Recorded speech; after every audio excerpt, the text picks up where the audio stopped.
Yeah, that's what I kept I kept thinking in this book as I watched a Ronnie Coleman like eating. He's a bodybuilder, but I watched one of his like full days of eating, and there's just moments where this man does not want to eat. He's just eating rice and chicken or porridge. Like he looks miserable. He looks miserable eating, just scraping the top of his rice and scraping the top of his chicken. Like just he has to force the calories into his body. And I'm like, Ronnie, that's how I feel reading this book. I feel like I'm just scraping the top. Oh, now you get, one more to get this thing done. Get this thing done. There's never a point where I wanted to DNF this book, but it's that's what it is. This book is bland chicken.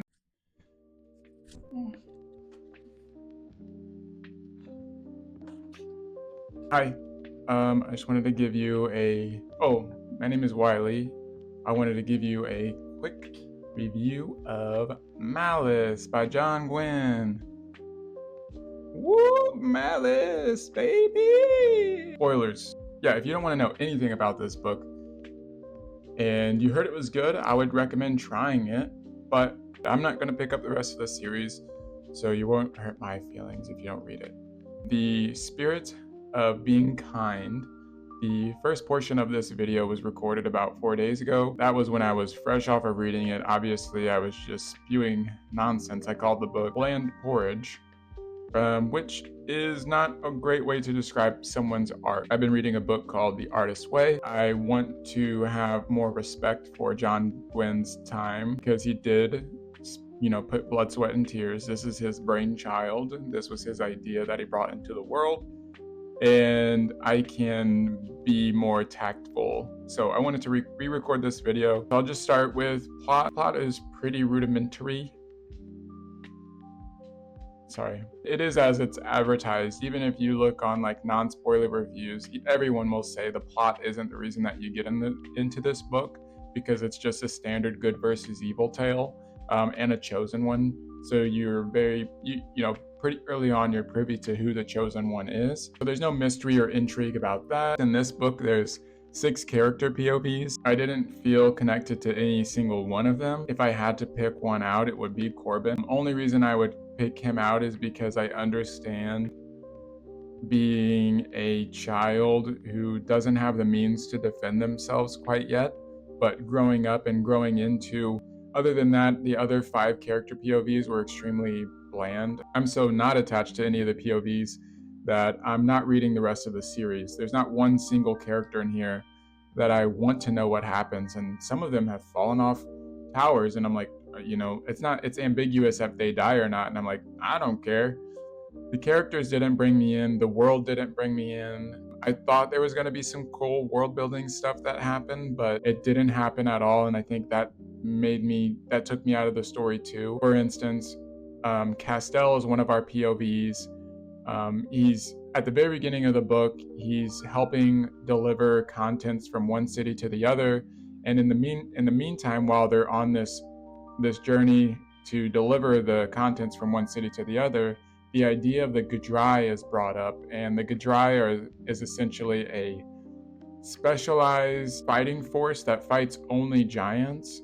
You can volunteer, but the only requirement essentially to get you into the club or the band is that you have had to kill a giant before. Oh, someone's going to interact with them or going to join them. It's probably going to be Castell because it's in his chapter. I was really looking forward to getting to know these warriors, and to what came to mind was like the Survey Corps with in Attack on Titan. So you get to experience the fear, the terror. You get to experience the like adrenaline rush of fighting a Titan. So I was hoping that Castell would not only exposed to this world, but we would be exposed to this world, meet the grizzled veterans who have been doing this for 5 years, even if the life expectancy is that. I wanted to know those type of details. Castell, his story goes on, and he ends up getting into a argument with his cousin. He ends up going to his best friend and is like, hey, I need to leave town right now. Let's go join the Gudrai.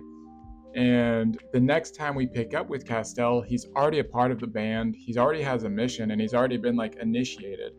To me, I was like, That would have been a great opportunity to show us, like, give us an inside look at how this band operates. And you do, towards the end, get like, there's one guy who's like really good at killing giants, but it's because he's faster, or he's smaller and he's faster, and that helps him like maneuver around. But there was never a instance in this book where I feared for the safety of Castell around giants, because they didn't really have that much presence, if that makes sense. No, they didn't feel like a force of nature. They didn't feel like something to fear.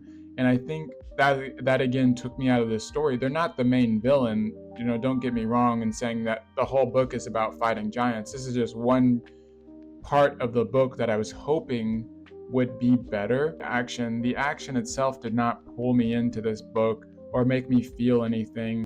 I just recently read The Sword of Kaigen, and when I tell you that the way the book was written, it connected to my mind's eye in a way where when you're I'm sure you've had this experience when you're reading, you're reading, but the way it communicates to your mind's eye and your imagination, you're almost watching a movie, or you're almost watching a TV show, and that is what propels you to finish the book, because you finish the chapter and you're like, oh, that was a good scene. That's how I tend to like my books to feel to me, and this book had never once drew me in to where I was like, oh, I can see this as a TV show. I can clearly see the characters. I can clearly see the world. This book just didn't draw me in. To keep it simple, yes, I gave it 2 out of 5 stars. If you like multi POV books and you really want to give this a try, I'd say go for it, because they say the rest of the series is good. I tried the first book, and I don't want to read things that I don't want to read this year, so we're gonna keep it pushing. I hope you had a good day. I hope you had a safe day. I hope you had a safe day. I'm gonna go now.